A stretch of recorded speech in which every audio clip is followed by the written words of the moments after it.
What's up, my doggies, PogChamps, boosted animals? A lot of you been asking me recently to do an updated settings video, so that's what I'm going to do for you today. I'm just going to fly over them real quick, sort of give a brief explanation on why I'm using what. If you got any more questions you want to ask in the comments section, feel free to ask. I will get back to you. Enjoy. Now, obviously starting off with the basics, my horizontal and my vertical sensitivity 75, 45. I've always preferred having my vertical a little lower, my horizontal. It kind of makes aiming for those headshots a little more smooth, a little easier. Aim assist strength, there's no reason to have this off or below 100. Maybe projectile heroes like Zen, Hanzo, you might want to lead your shots a little more. Other than that, keep it at 100. You're a console pleb, just accept it.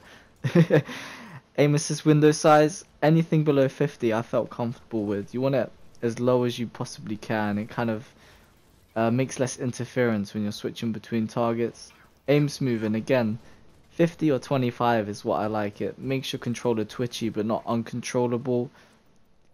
Overall, it makes it feel more responsive, less input lag. It's the same with aim easing. If you have your aim easing too high, it takes too much input before your crosshair actually starts reacting. So having it below 50 or 25 kind of gives you this more responsive feel. When you want to make slight adjustments, you can do that. Now, the reason I'm actually using linear ramp now instead of dual zone is, well, the reason I used dual zone before was because Blizzard actually openly admitted that linear ramp wasn't working the way it was meant to. It was actually broken in that current version of the game. Since then, they've actually fixed it, and now it feels a lot more like similar games you might have played before. Call of Duty, Battlefield, a lot of other first-person shooters use this aim type. It's basically a 1-to-1 ratio, so whatever you input on your controller is how your crosshair reacts. So this is obviously a big benefit to muscle memory. Obviously, the longer you play with this sensitivity, the more you're going to get used to it, the more like flick shots you're going to be able to pull off. It's just nice overall to kind of not having to think about your crosshair too much to actually aim and adjust your aim.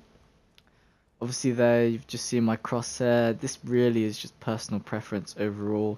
Control type, again, same as it's always been. This is just personal preference.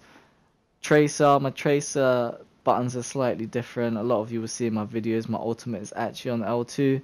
Now, I just use this because I prefer it. You can aim while... A lot of tracers do this. You can aim while throwing your pulse bomb. If someone moves at the last second, you can kind of flick and throw at the same time. You don't have to take your hand off your analog stick, so it's nice in general.